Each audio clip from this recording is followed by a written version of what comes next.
Alright guys, I'm coming to you today with the 3 top reasons why most people have trouble with shaky hands while doing hand lettering.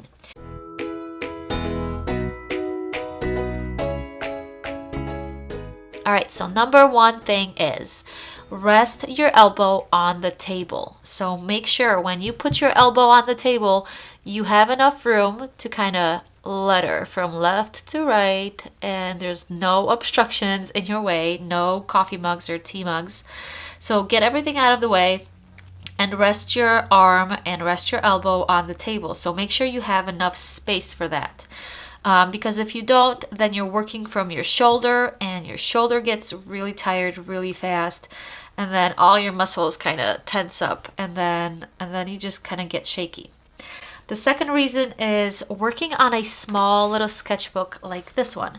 And it might be great if you're taking it with you somewhere and you're just doing little sketches or something. But if you're trying to make a nice piece, just make sure that you don't work in a small sketchbook. Why? Because they're kind of thick, like this one. This is a watercolor sketchbook and it's a little bit thick. So when I put it on my table, this is higher than the table. So then when I grab my brush and I kind of get close to the edge, right about here, where my hand is about to fall off, I start getting shaky because I'm trying, first of all, not to have my hand fall off.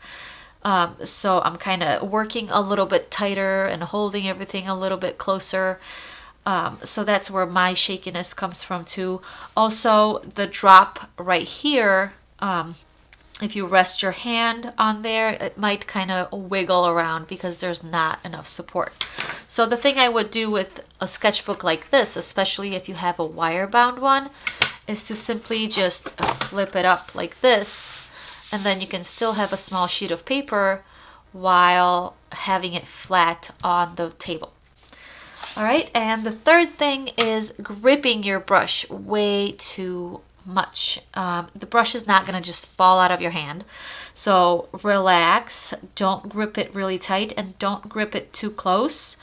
Just kind of aim for like about an inch or so from the tip, and then just relax. So when you start seeing or noticing that you're gripping too tight, just kind of shake your whole arm out, shake your shoulder, like just rotate your arm a little bit, just do some exercises, and try to relax all your muscles, and then try again and just kind of relax your grip. So make sure you're holding it nice and steady, but not too firm.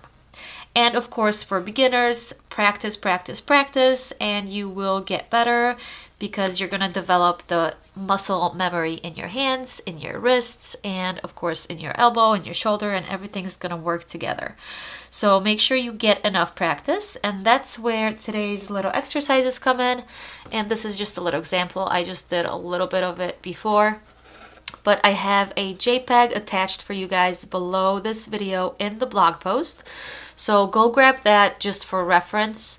And then you can see me here doing these exercises, and I'm just doing up and down strokes and side strokes and some curvy strokes and ovals, and just to get my hand moving, just to get my muscles to work over and over and over in the same way so that they memorize that stroke, that pressure and everything like that.